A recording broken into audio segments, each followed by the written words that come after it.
doa ini dalam nama Tuhan kami Yesus Kristus. Amin. Ya, kita akan membuka kitab Hosea ya, Hosea pasal yang pertama. Nah, hari ini kita akan berkonsentrasi kepada satu permasalahan ya, yaitu mengapa Tuhan meminta Hosea mengawini Gomer, seorang perempuan sundal itu ya. Gomer itu artinya adalah kelengkapan. Ya, arti dilengkapi sampai lengkap. Jadi Gomer ini melambangkan satu gambaran bagaimana kondisi manusia yang terpuruk di dalam dosanya dan tidak bisa kembali karena dia seorang perempuan sundal. Yang disebut sundal itu adalah perempuan yang bukan cuma selingkuh ya, bukan cuma mengkhianati suaminya atau pasangannya gitu kan, tetapi ini adalah sesuatu yang berjalan, kemudian dia melakukan itu bukan kepada satu pria terus dia seneng gitu, terus kemudian dia seneng lagi yang lain gitu. Nah, dia disebut sebagai sundal adalah dia tidak pernah menyenangi satu orang, tapi dia ingin memuaskan dirinya. Nah, itu sundal. Jadi sundal itu ketamakan dalam hal relasi laki dan perempuan itu menjadi satu gambaran bahwa dia sudah tidak lagi peduli dengan yang dinamakan kekudusan, dinamakan dengan keadilan Tuhan, dinamakan dengan etika, nilai moral. Dia nggak peduli. Jadi pokoknya dia mau menyenangi siapa, dia suka siapa. Nah, itu dia berikan itu dengan tujuan apa? Dengan tujuan mendapatkan imbalan, mendapatkan ya tanda petik perhatian gitu kan, mendapatkan uang, mendapatkan mungkin juga seperti orang itu kekayaan gitu kan. Nah, itu bisa. Jadi itu disebut sebagai Gomer. Jadi Gomer itu menunjukkan satu dosa yang negatif ini ya, yang di sisi gelapnya adalah betapa sempurnanya kamu melakukan dosa itu sehingga kamu tidak bisa kembali. Ada orang yang mengangkat kamu dari seorang sundal pelacur itu dikawini, tetap melacur lagi. Dan bukan bukan ini ya, bukan berkhianat, tapi itu melacur, melacur lagi. Kemudian melacur lagi, melacur lagi. Sampai 3 kali, menunjukkan angka 3 kali, termasuk diberi tanda dengan anak dari Hosea dan Gomer. Itu 3 anak ya. Nah, minggu depan kita bahas ini, tentang arti anak ini. Nah, hari ini kita bahas tentang Gomer. Nanti kalau sedikit, kalau bisa, tentang arti ketidaksetiaan orang Israel digambarkan dengan bentuk puisi. Nah, itu bagus sekali, saudara. Ya, kitab Hosea. Jadi Gomer itu adalah sempurna di dalam seluruh kehidupan kegelapannya, dan kemudian dia harus ditolong dengan kasih setia Tuhan yang sempurna, jauh melebihi daripada tanda petik kesempurnaan dosa orang itu. Ya, itu jauh di atas mereka gitu ya. Dan kita tahu bahwa apa yang terjadi dengan diri Gomer ini. Nah, Gomer ini adalah seorang yang uh, memberikan dirinya dan dia tidak mempedulikan dengan seluruh aturan yang ada. Nah, ini gambaran dari bangsa Israel. Yang pertama, yang kedua adalah menunjukkan yang negatif kegelapan, yang terangnya adalah bahwa kasih setia Tuhan itu sebejat-bejatnya kamu dengan satu kondisi yang Tuhan menyatakan tentang janji setianya, itu pasti bisa diangkat Tuhan. Ini janjinya ya. Jadi walaupun kamu nanti dihajar Tuhan, dibuang 70 tahun, Tuhan tetap akan memenuhi janjinya dengan caranya, bukan dengan caramu. Jadi bukan setiap orang Israel, keturunan Israel, darah daging Israel itu adalah orang yang dipilih Tuhan. Bukan. Pilihan Tuhan itu berdasarkan perjanjiannya. Jadi bukan berdasarkan keturunan Abraham atau keturunan Yakub, keturunan bangsa Israel itu pasti diselamatkan Tuhan. Nah, banyak orang gereja-gereja itu yang memikirkan bahwa orang Israel itu pasti dipilih Tuhan. Itu bangsa pilihan. Atau dihubungkan dengan angka 144.000 orang. Nah, itu bukan seperti itu ya.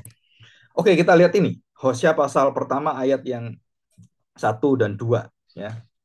Terus kita masuk ayat yang ketiga. Demikian bunyi firman Tuhan ya. Berfirmanlah Tuhan kepada Hosea ya. Firman Tuhan yang datang kepada Hosea bin Beeri ya, pada zaman Uzia, Yotam, Ahaz dan Hizkia, raja-raja Yehuda, dan pada zaman Yerobeam bin Yoas, raja Israel.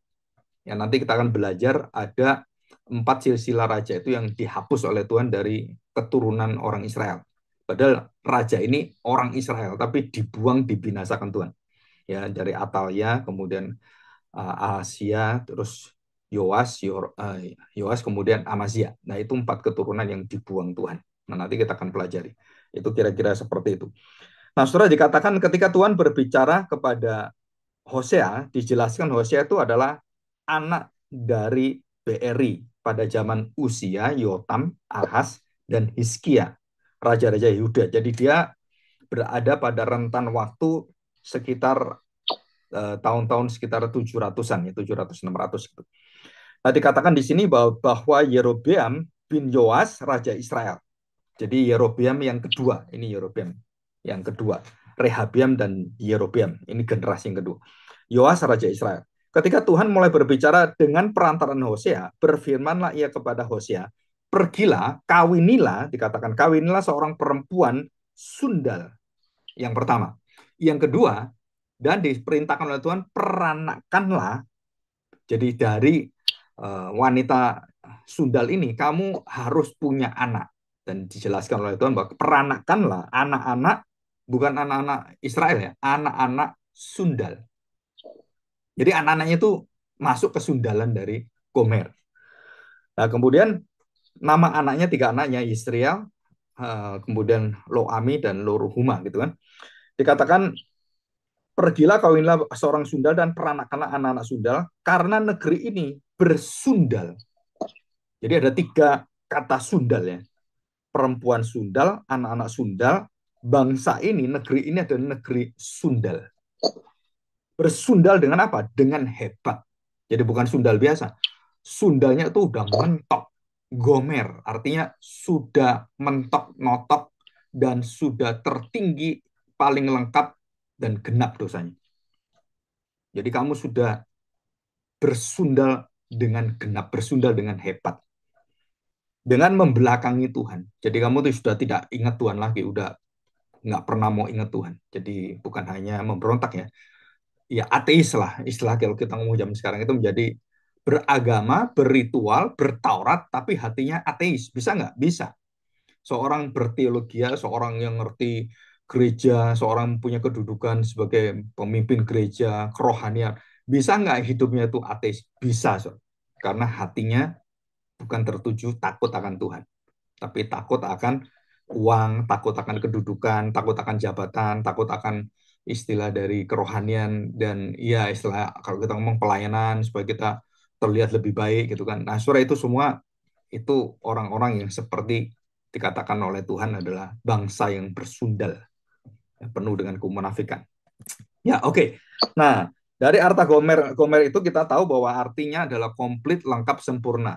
Berbanding dengan dosa, kebejatan, dan kesetiaan, kemurahan, dan karunia Tuhan. Kasih setia Tuhan.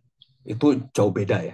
Jadi di sini gelapnya hancur, gelapnya orang buta menuntun orang buta, dan di sini adalah terang yang menuju pada terang, yang dilambangkan dengan matahari. Nanti kita akan belajar. Setelah kita lihat pada ayat yang ketiga, maka pergilah ia dan mengawini Gomer binti Diblaim. Lalu mengandunglah perempuan itu dan melahirkan baginya seorang anak laki-laki. Kemudian Tuhan berfirman kepada Hosea, berilah nama anak itu Yisrael. Sebab sedikit waktu lagi aku akan menghukum keluarga Yehu karena hutang darah Yisrael, dan aku akan mengakhiri pemerintahan kaum Israel. Nah, ini adalah satu penghentian, jadi sudah tidak ada kerajaan Israel, sudah tidak ada pemerintahan Israel, dan Tuhan sudah hapuskan. Sampai kapan? Selamanya. Jadi saudara, kalau saudara berpikir Israel nanti akan membangun kerajaan baru dan kemudian 1000 tahun ada dipimpin oleh bangsa Israel, saudara, itu semua kebohongan. Alkitab tidak pernah mengajarkan demikian. Jadi kerajaan 1000 tahun itu yang memimpin bangsa Israel. Saudara, itu jelas dikatakan di sini, Tuhan mengatakan mengakhiri seluruh pemerintahan kaum Israel. Jadi tidak ada satupun yang bisa apa ini namanya. Ini sorry, ini ada suara yang ganggu ya di HP ya. Tolong dimatiin. Suara kresek-kresek itu. Keras sekali itu. Ya. Oke. Nah, saudara, kita lihat sekarang ini. Jadi Hosea itu bergandengan dengan 2 nabi yang lain. Jadi ada 12 nabi itu ya. Nah, 12 nabi itu dibagi menjadi empat, ya, sama dengan bangsa Israel sebagai empat. Jadi kalau kita lihat di pemerintahan Israel, kerajaan Israel itu kalau di padang gurun kan tiga suku, empat arah angin kan. Nah ini juga sama. Nabi-nabi juga sama. Jadi Hosea itu bergandengan dengan Amos, bergandengan dengan Mika. Jadi tiga nabi ini satu ya, satu tujuan, satu arah, dan itu perubahan-perubahan di dalam kerohanian yang menyeluruh. Jadi Hosea lebih melihat kepada hukum yang pertama, berhala-berhala, dan dari sudut bagaimana Tuhan kasih setianya dengan kebobrokan bangsa Israel. Nah, itu dia lebih melihat kepada penyembahan, kepada hubungan yang vertikal gitu kan. Sedangkan Amos itu lebih kepada hubungan akibat dari tidak adanya penyembahan yang benar dengan penyembahan berhala, maka bangsa Israel akan mengalami satu kehidupan sosial yang timpang. Jadi ketidakadilan itu merusak semuanya dan pemerasan. Jadi itu kebejatan, kemudian di dalam keluarga itu tidak ada kekudusan dan terjadi perkawinan campur, terus bukan hanya poligami ya. Jadi mereka akhirnya bangsa Israel itu karena pemimpinnya bersundal, berzina juga dan menyembah berhala, itu akhirnya ke masyarakat itu hancur semuanya. Jadi sendi-sendi kehidupan etika, norma-norma masyarakat bangsa Israel dibangun itu ribuan tahun, itu hancur semuanya. Itu Amos. Jadi Amos yang menyuarakan tentang bahwa engkau sedang merusak sistem sosial kemasyarakatan bangsa Israel atau bangsa Yahudi yang dibangun oleh Tuhan. Nah, setelah itu kemudian Mika. Nah, Mika ini adalah menyoroti bagaimana Tuhan akan memelihara satu keturunan yang akan tetap Tuhan pakai. Ya, jadi bukan semua keturunan, tapi ada bagian keturunan tertentu yang akhirnya dipelihara Tuhan, dan orang-orang yang sisa ini itu orang-orang yang menjagai seluruh kesucian kemurnian bangsa Israel. Nah, Mika melihat bahwa ada jaminan dari Tuhan bahwa kamu tetap akan menjadi diserupakan dengan Allah melalui keturunan yang dipelihara. Nah, Mika menceritakan ini. Jadi ujungnya adalah Tuhan memberikan pengharapan, pertobatan, perubahan hati, termasuk perjanjian baru, kemudian memberikan juru selamat dan Mesias. Nah, itu Mika. Karena di dalam Mika inilah kita lihat ada nubuat tentang lahirnya Kristus. Kitab Mika ya. Oke, saya tidak bahas kitab Mika, tapi kita bahas tentang Amos. Kita akan melihat pada pasal yang ke-6. Kita lihat pasal 6. Ya. Pasal 6 ayat 1 sampai dengan ayat yang keempat. Ya. Kita lihat ini. Ya. Hosea pasal 6 ayat 1 sampai dengan ayat yang keempat. Mari kita akan berbalik kepada Tuhan sebab Dialah yang telah menerkam dan yang akan menyembuhkan kita. Jadi dia menerkam dan akan menyembuhkan kita. Ya, dikatakan di sini. Oke. Ya, setelah saya bacakan selanjutnya, yang akan memukul dan akan membalut kita. Jadi Tuhan itu menghajar supaya kita bertobat, dan ketika kita sudah bertobat dan kita kembali pada Tuhan, Tuhan kemudian memulihkan kita, membalut dan menyembuhkan kita. Jadi siapa yang memukul, siapa yang menerkam, siapa yang menghajar kita? Tuhan sendiri. Ya, karena dia menjagai dengan kekudusannya, dengan keadilannya, janji seluruh daripada apa yang sudah dia jaminkan pada kita, apa yang sudah Tuhan janjikan pada kita. Ya, ini perjanjiannya. Dan dikatakan di sini ayat kedua, ia akan menghidupkan kita sesudah 2 hari. Pada hari yang ketiga, ia akan membangkitkan kita dan kita akan hidup di hadapannya. Ya, pada hari yang ketiga dia akan bangkit. Ya, pada hari yang ketiga dia akan bangkit. Nah, 2 hari dalam kematian itu dia akan menghidupkan kita. Jadi saudara, ini satu urutannya. Jadi menerkam, menyembuhkan, memukul, membalut kita. Dan kalau sampai kamu mati, sudah 2 hari, sudah busuk, Tuhan membangkitkan kita. Ini melambangkan akan Kristus. Ayat yang ketiga, marilah kita mengenal dan berusaha sungguh-sungguh mengenal Tuhan. Jadi kuncinya adalah mengenal akan Adonai, mengenal akan Tuhan, mengenal akan Yahweh. Itu kunci. Pengetahuan kita tentang Allah, belajar siapakah Allah, tentang pengharapan kita pada Allah, janji setia Tuhan. Nah, ini membawa dampak yang besar. Ia pasti muncul seperti fajar. Nah, saudara, kalau kita lihat fajar, kegelapan malam yang panjang, kemudian fajar itu keluar. Nah, saya tanya sekarang, apakah malam itu sekarang masih menguasai apakah seluruh kegelapan itu masih menguasai bumi ya. Begitu cahaya fajar itu muncul, apa yang terjadi? Maka di situ seluruh kegelapan itu langsung dikalahkan. Jadi lambangnya adalah fajar. Ia akan datang kepada kita seperti hujan. Nah, dua ya. Seperti fajar, matahari yang bersinar itu, dan seperti hujan yang mengairi padang gurun yang tandus, kering, yang tidak ada kehidupan. Dan di situ air ada, dan mulailah ada kehidupan, ada pohon, ada rumput, dan semuanya.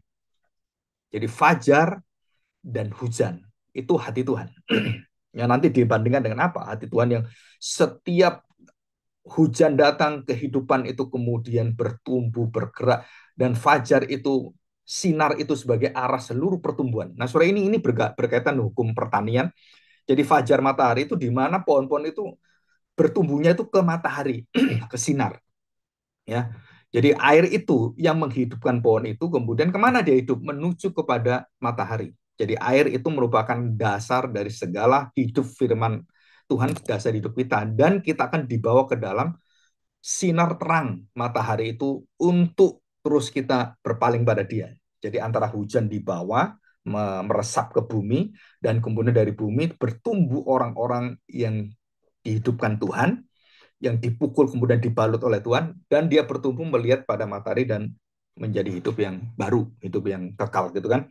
Nah, kita lihat ini, jadi gambarannya ya. Jadi kita lihat ada gambaran yang sangat luar biasa, unik dan sangat puitis ya. Dan ayat keempat, apakah yang akan kulakukan kepadamu, hai Efraim? Nah, saudara, ini Efraim ini adalah bangsa yang tanda petik yang kurang, ya. Efraim dan Manasye itu ya, yang kurang dilihat dan menjadi bangsa yang diingatkan pada kita, bangsa yang banyak pemberontakannya. Apakah yang kulakukan kepadamu, hai Yehuda?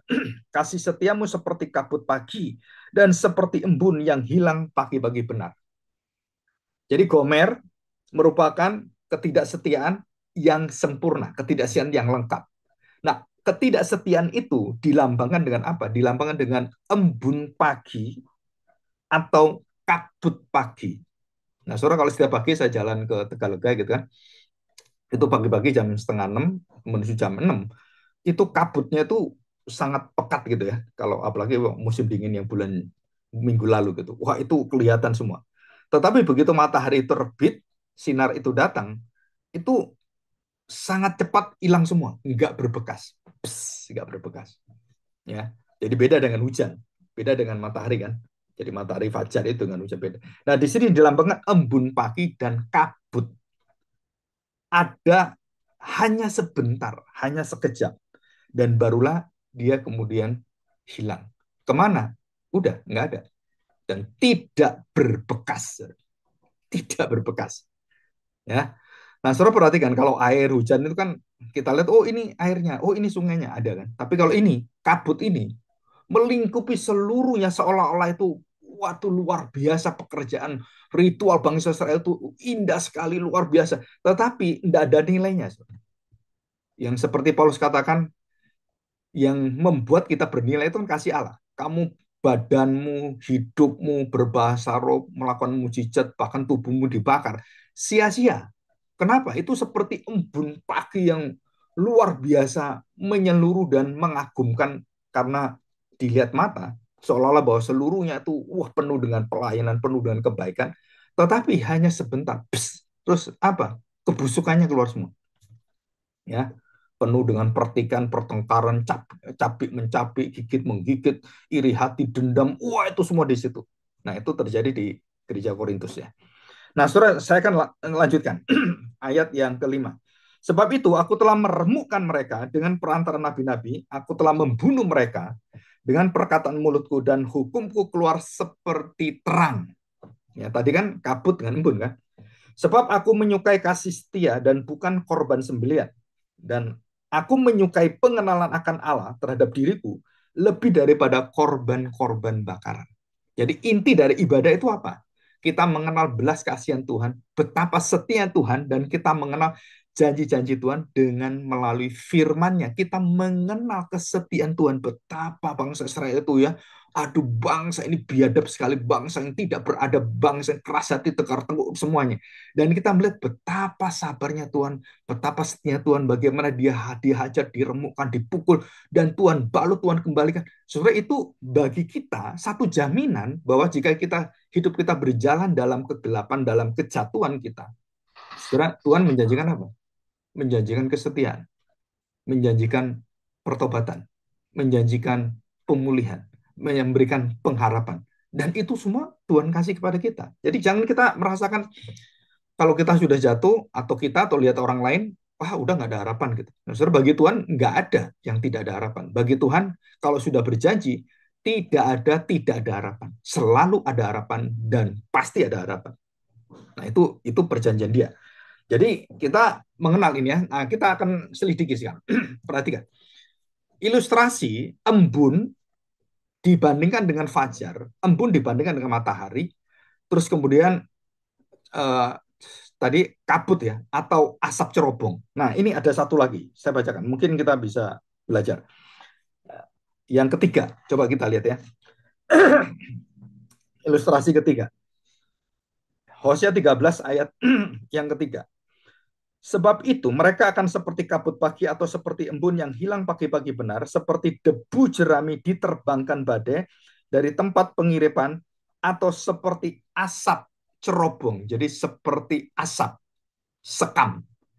Jadi yang ketiga itu ilustrasinya adalah seperti asap atau sekam yang ditiupkan angin dari tingkap kemudian keluar dan hilang.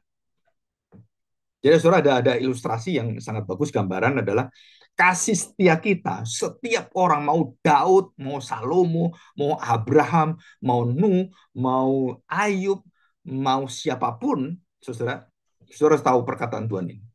Apa dikatakan? Bahwa kesetiaanmu itu seperti embun, seperti kabut, seperti asap di cerobong. Saudara, ini bukan sesuatu yang, oh ini kan bangsa Israel, Pak. Oh itu kan mereka itu yang keterlaluan. Bukan, saudara. Ini adalah hati kita. Bukan hatinya bangsa Israel. Bangsa Israel itu cuma gambaran yang Tuhan berikan pada kita. Ini loh wajahmu, ini loh dirimu, ini loh identitasmu, jati dirimu, yaitu. Kamu pikir kamu lebih baik dari bangsa Israel? No, saudara. Kita manusia sama. Kesetiaan kita itu, aduh kalau diuji, itu seperti embun, saudara. Coba kita lihat kesetiaan kita. Ya, jangan diukur dengan apa ya yang disebut sebagai kesempurnaan. Itu kan nggak ada. Tapi kita setia. Bahkan kesetiaan kita itu bukan diukur cuma frekuensi datangnya. Kita melayani, kita setia dengan keluarga kita, setia dengan anak kita. Saudara perhatikan, banyak hal yang kita tahu bahwa dalam perjalanan kesetiaan kita, saudara kita jatuh ke dalam ketidaksetiaan berkali-kali berulang-ulang dan terus menerus dan tidak berhenti. Dan ini kenyataan. Jadi betapa apa ya kalau kita ngomong betapa bejatnya gitu, betapa lemahnya kita, betapa rapuhnya kita, kerohanian kita. Dan Tuhan katakan bangsa Israel memiliki Taurat, memiliki imam, memiliki kerajaan, memiliki hukum, memiliki ritual, memiliki tata usaha, semua tata cara, tata laksana, dan semua aturan itu. Dan memiliki sunat yang dibanggakan mereka. Aku sudah disunat. Memiliki Musa, memiliki nabi-nabi, memiliki seluruhnya. Tapi mereka jatuh lagi, tidak setia. Dan bukan sekali dua kali, turunan keturunan dan satu, dua, 10, 100 ribuan turunan turun temurun. Sampai hari ini bangsa Israel tidak setia. Sampai hari ini. Coba kita pikir, betapa hebatnya Tuhan itu ya, masih menantikan sampai akhir zaman kepada bangsa yang bebal seperti ini. Maka Tuhan menjanjikan apa? Aku akan memberikan kamu hati yang baru. Ini kuncinya, Sir. Jadi embun dengan matahari, itu bedanya apa? Yang satu sementara, yang satu itu selamanya, yang satu hanya sekejap, yang satu itu permanen. Permanen itu ada terus, dan ini ada, begitu ada, hilang, ada, hilang, ada, hilang. Dan seperti lampu yang mau rusak itu kan, biar pet gitu kan. Jadi tidak ada jejaknya sama sekali. Sisanya pun nggak ada. Kalau wah dia kelihatan setia begini-begini, akhirnya hilang. Begitu hilang dari pelayanan dari gereja, ya hilang aja. Kemudian menjadi orang yang jauh lebih jahat daripada orang-orang Kristen yang sebelumnya. Kenapa? Ya karena tadi itu. Jadi embun itu sementara, matahari itu permanen. Sekam, asap cerobong, kabut, semua itu adalah sesuatu yang betul-betul diperlihatkan seolah-olah semua itu dilingkupi dengan pelayanan hebat, tetapi hatinya kosong. Nah, Tuhan meminta apa? Pertobatan yang sungguh-sungguh. Akhirnya mereka bertobat. Oh ya, saya bertobat. Tapi mereka bertobat di depan Tuhan, di depan orang-orang, mereka melakukan ibadah ini, bertobat. Nah, ini yang rusaknya di sini. Dan Hosea melihat ini, Oke, okay, kamu saya kawinin. Kamu jadi istri saya, Gomer. Dan kemudian dia punya anak. Udah ya, kamu ya sudah jadi wanita baik gitu.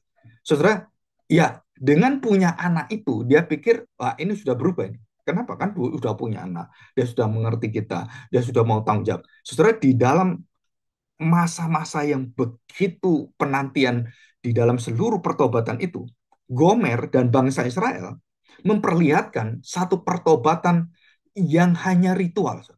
Satu pertobatan yang hanya dilihat secara mata, yang hanya nampak secara penglihatan saja. Jadi pertobatannya pertobatan pseudo repentance. Jadi pertobatan yang palsu. Jadi mereka melakukan ritual kayak luar biasa ke gereja begitu, tapi hatinya kosong. Hatinya itu nggak percaya Tuhan. Hatinya itu tidak mempercayai Tuhan. Dia meragukan, penuh dengan kekhawatiran, pikirannya kemana-mana. Jadi waktu ibadah, pikirannya tuh pikiran utang, pikiran ini, pikiran anak, pikiran. Jadi nggak pernah bisa, apa ya, kalau orang fokus untuk menyembah, menyanyi bagi Tuhan, itu nggak ada. Saudara-saudara sedang melakukan pertobatan palsu, ritual palsu. Dan itu dibenci oleh Tuhan. Bagaimana pertobatan sejati? Saudara seperti yang sering saya pakai ilustrasinya. Seorang pemungut cukai yang merasakan betapa tidak layaknya dia menghadap Tuhan.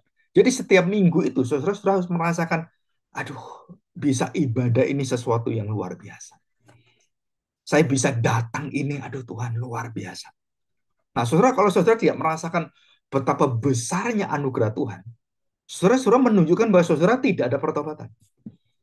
Rasa bersyukur itu berasal dari pertobatan yang sungguh-sungguh.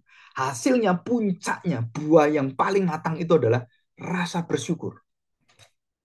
Jadi berasal dari mana? Dari akar pertobatan. Jadi orang bisa bersyukur, puncak kerohanian tertinggi itu adalah ucapan syukur dalam segala perkara, dalam segala hal, kondisi keadaan engkau tetap bersyukur. Surah itu adalah yang menyenangkan hati Tuhan. Dan bangsa Israel seolah-olah seperti itu. Wah, dia menyenangkan badan. Enggak. Setelah dia melakukan ritual gitu kan, selesai, wah ibadah selesai. Setelah itu apa? Dia nyembah Allah lain. Dia menyembah berhala lain. Di rumahnya ada berhala, dia nyembah berhala gitu. Jadi ini Tuhan disembah, iya disembah. Ini berhala juga disembah. Oh, marahlah Tuhan. Dikatakan kamu perempuan sundal. Namanya sundal apa? Saudara, saya punya istri, saya punya anak, saya punya suami. Saya masih melihat orang lain, suami orang lain. Saya mengini suami orang lain. Dan saya berzina dengan wanita atau pria lain atau istri suami orang lain atau yang lain gitu kan. Dan saya melakukan itu. Dan istri saya nggak tahu, suami saya nggak tahu. Apa yang terjadi? Bagimu, wah di depan istrimu, aduh ini suami yang setia. Oh ini istri yang setia. Nah taunya di belakang dia berzina. Dan bukan hanya dengan satu pria, dengan berbagai macam pria dan wanita. Dan kita nggak tahu, kita taunya, oh dia setia. Jadi bangsa Israel melihatnya, oh ini imam-imam luar biasa. Wah ini para ahli Taurat luar biasa. Padahal hidup mereka bobroknya luar biasa. Nah, saudara, ini yang betul-betul dilihat oleh Tuhan dan Tuhan tidak bisa dipalsukan. Nah, saudara, disinilah terjadilah sesuatu ketidakstabilan dan yang disebut sebagai keretakan dan akhirnya merobohkan seluruh kerohanian bangsa Israel. Ya, jadi mulai goyah kiri kanan, mulai retak dan terjadilah satu gempa yang dikirim oleh Tuhan. Gempa untuk membuktikan bahwa kamu punya rohani yang benar, akhirnya terbukti bahwa seluruh bangunan itu ambruk semua, ya. Dan saudara bisa lihat itu pada cerita bait Allah dihancurkan oleh Tuhan Yesus. Jadi kefanaan, jadi sesuatu yang dikejar yang bukan memuliakan Tuhan, semua adalah kefanaan. Jadi berdiri teguh berdasarkan apa? Berdasarkan saudara fajar, berdasarkan hujan, berdasarkan firman, berdasarkan kekuatan matahari yang terus menyinari kita. Dan itu sebagai kesetiaan. Maka bangsa Israel, kenapa dilenyapkan oleh Tuhan, dibinasakan oleh Tuhan? Bangsa seperti ini yang membelakangi Tuhan, akhirnya Tuhan buang mereka, Tuhan binasakan mereka, dan Tuhan memelihara orang-orang yang setia dan menjadi wakil bangsa Israel yang kemudian ada pada zamannya Tuhan Yesus, seperti keluarga Zakaria dengan Elizabeth, Maria, Yusuf, dan Hana, dan keluarga-keluarga yang lain yang setia seperti itu. Nah, itu dipelihara oleh Tuhan. Dan itu yang ditunjukkan oleh Mika. Kamu biadab seperti itu, Tuhan tetap tidak akan melepaskan perjanjiannya bahwa kamu adalah akan menjadi bangsa yang diberkati Tuhan karena keturunan juru selamat Mesias dari bangsamu. Jadi sebejat itu pun Tuhan memisahkan yang raja-raja yang kurang ajar, yang biadab dibuang. Jemaat yang biadab, umat yang biadab dibuang oleh Tuhan, dan mayatnya ada di padang belantara, padang gurun, dan sepanjang jarak Israel. Tapi yang betul-betul terus dipelihara Tuhan, itu ada. Nah, inilah Israel yang sejati. Israel yang akhirnya menjadi keturunan yang akan melahirkan dan akan menerbitkan Mesias. Nah, akhirnya Mesias datang. Dan waktu Mesias datang, seluruh dosa yang dilambangkan oleh Hosea dengan kelengkapan dosa itu dimatikan, dibunuh dalam penderitaan, kesengsaraan, ditelan oleh dia semua. Ya, jadi Hosea lambang Kristus itu, dia tahu hati istrinya. Waktu dia lihat anak pertama lahir, istrinya melacur lagi. Anak kedua lahir, istrinya melacur lagi. Anak ketiga lahir, istrinya melacur lagi. Dan kemudian anak sudah selesai, ketiga anaknya itu tidak ada perubahan. Yisrael, lo rohuma, lo ami, menunjukkan kondisi kehancuran bangsa Israel yang dari atas sampai bawah, sampai ke akar-akarnya, sampai ke seluruh fondasinya, setelah itu hancur total semuanya. Ya, jadi Yisrael mengatakan, aku sudah tidak mau mengumpulkan engkau lagi. Aku tidak akan mau untuk menyatukan kamu lagi. Nah, saudara Yesiel, kalau Rohuma mengatakan, aku sudah tidak mau memberikan belas kasihanku. Aku nggak mau lagi melihat engkau. Dan Lo-Ami dikatakan bahwa aku sudah mencabut seluruh perjanjianku. Aku sudah memberikannya kepada anakku yang tunggal. Dan dialah yang akan membangun perjanjian itu. Jadi engkau bukan milikku lagi. Engkau bukan milikku lagi. Engkau bukan anakku lagi. Engkau bukan umatku lagi. Akhirnya Tuhan buang. Nah, saudara, kita melihat di sini satu satu gambaran, ya. Jadi gambaran apa? Pernikahan perjanjian diartikan dalam pernikahan itu adalah sesuatu gambaran yang tidak bisa dipisahkan. Jadi pernikahan, persatuan antara suami istri, saudara, itu ada persatuan yang tidak boleh dipisahkan oleh apapun. Dan termasuk apa? Termasuk dosa Gomer. Dosa seberat apapun, saudara, pernikahan itu di dalam kuasa Tuhan, kita harus percaya, beriman bahwa kasih Tuhan melebihi dari semua dosa dari suami, istri, atau anak-anak kita. Itu lambang daripada kasih setia Tuhan. Nah, kenyataannya, bagaimana kalau itu seperti ini? Tuhan katakan dengan 3 syarat. Kalau kamu tidak ada pertobatan, kalau kamu tidak mau kembali, saudara, Tuhan mengatakan, aku akan membuang kamu. Jadi saya tanya sekarang, siapa yang bisa memisahkan pernikahan? Siapa yang bisa menghentikan pernikahan? Itu Tuhan sendiri. Yang pertama adalah maut, yang kedua adalah tidak setia kepada perjanjian, bersundal. Dan Tuhan memberikan kesempatan hati untuk berbalik, tidak mau. Maka saudara, itu yang memisahkan. Maka banyak gereja-gereja yang uh, gereja-gereja kita ya dari Puritan itu, dan membolehkan dan memberikan izin untuk bercerai. Kenapa, saudara? Karena perjanjian. Dan disinilah terjadi satu pengertian yang begitu matang, saudara, sama dengan hati Allah. Kalau kamu tidak ada perubahan, tidak ada pertobatan, selama-lamanya tetap seperti itu, dan tidak ada sama sekali dan membelakangi dan mengkhianati, kemudian kamu berzina lagi, berzina lagi, berzina lagi, maka tempatmu di mana? Tempatmu adalah di tempat pembuangan. Maka Tuhan menyatakan, aku akan memberikan kamu hati yang baru. Nah, setiap orang yang diberi hati yang baru tidak akan terus di dalam dosanya. Tidak akan gomer di dalam dosanya. Tidak akan bergomer-gomer di dalam seluruh dosanya. Artinya bergomer-gomer apa? Terus berkanjang dalam dosa dan sempurna di dalam dosa, lengkap dalam dosa, dan ujungnya adalah maut. Saudara, ujung kematangan dari dosa itu apa? Ujung kematangan dosa adalah maut. Dan jika kamu melakukan itu, ya maut pasti. Alkitab menyatakan itu. Dan itu pernyataan dari Tuhan. Jadi apa yang bisa memisahkan kita dari pernikahan adalah maut. Kenapa ada maut? Karena dosamu matang. Jadi kapan kita boleh bercerai? Kapan kita boleh berpisah? Kapan Allah boleh membuang umatnya? Pada saat adalah upah maut itu di depan. Artinya dosa yang tidak terus-menerus melawan Tuhan dan tidak mau balik dan tidak ada pertobatan. Loh, kenapa nggak ada pertobatan? Karena Tuhan tidak memberikan belas kasihan. Nah, siapa yang bisa menentukan tidak memberikan belas kasihan? Tuhan, saudara, bukan manusia. Nah, di sini kita melihat kenapa manusia tidak boleh bercerai. Karena Tuhan yang menentukan. Jadi, boleh bercerai tidak bercerai itu bukan izin manusia. Bukan perkara ketetapan manusia. Itu dari Tuhan. Nah, kenapa Musa memberikan izin, Pak? Karena kekerasan hatimu. Karena kamu tidak bisa diatur. Akhirnya secara sosial, mau tidak mau, Musa memberikan izin itu. Nah, Gomer di sini melambangkan apa? Bahwa sedalam-dalamnya engkau jatuh dalam dosa, Tuhan bisa mengangkat setinggi-tingginya kamu, dimuliakan. Itu istilah Gomer. Ya. Jadi dalam Hosea dikatakan itu satu hiperbola ya, bersundal dengan hebat, keterlaluan kalau orang ngomong ya. Atau kita lebih dalam lagi, aduh ini sudah kebangetan. Dan Tuhan mengatakan dalam Hosea pasal 1 ayat 2 dan 3, aku mendakwa ibumu. Aku ibumu bukan istriku. Aku bukan suaminya. Itu Hosea mengatakan kalimat dari Tuhan seperti ini. Jadi Hosea mewakili Tuhan mendakwa ibumu. Ibumu itu tak cintai, bersundal-bersundal terus. Ini loh macamnya ibumu. Dia bukan istriku lagi. Aku bukan suaminya. Dan Tuhan akan memberikan satu penghajaran supaya bangsa ini berbalik, dibuang oleh Tuhan. Dengan apa? Dengan harapan bangsa ini akan mengingat perjanjian Tuhan.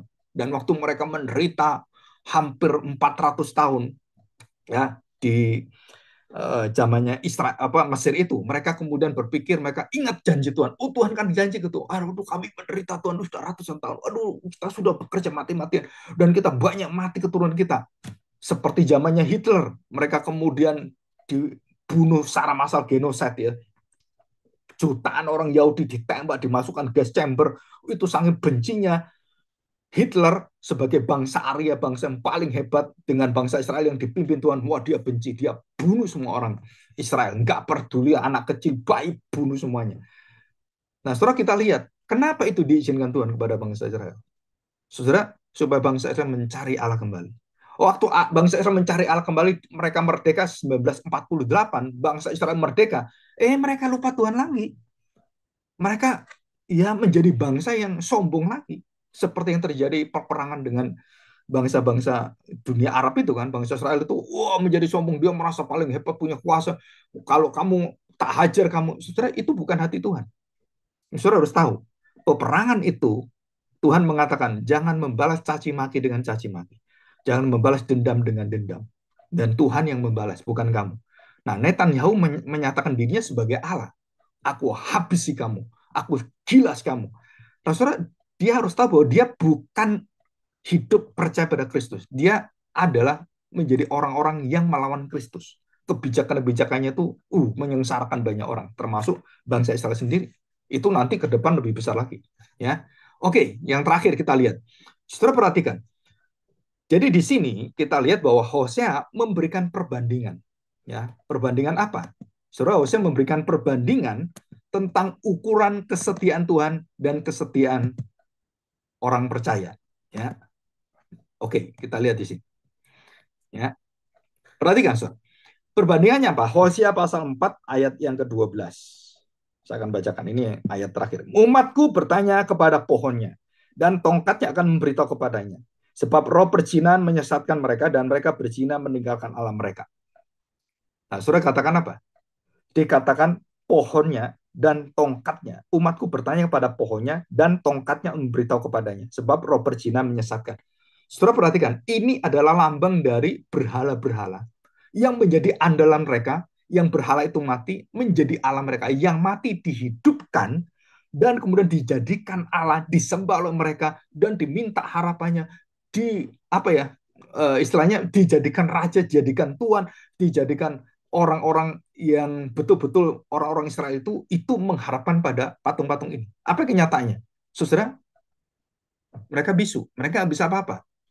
Sedangkan Tuhan yang melihat itu, yang hidup, yang harusnya mereka mati, itu malah enggak. Mereka malah meninggalkan Tuhan. Saudara, kita lihat di sini. Jadi yang mati dihidupkan, dijadikan Allah. Yang menjadi Allah dimatikan, kemudian di dalam kemanusiaannya itu dibinasakan. Saudara, ini perlawanan ya, perlawanan tentang bagaimana ketidaksetiaan Tuhan, ketidaksetiaan bangsa Israel dengan kesetiaan Tuhan dibandingkan, saudara. Yang ini adalah mematikan keilahian, mematikan penyembahan Allah dan diganti berhala. Yang di sini berhala ini dimatikan Tuhan, diganti oleh Dia. Itu kesetiaan Tuhan. Jadi kamu menyembah berhala sebobrok-bobroknya. Kalau kamu ingat padaku, aku memberikan hati belas kasihan, kamu pasti akan menghancurkan berhala.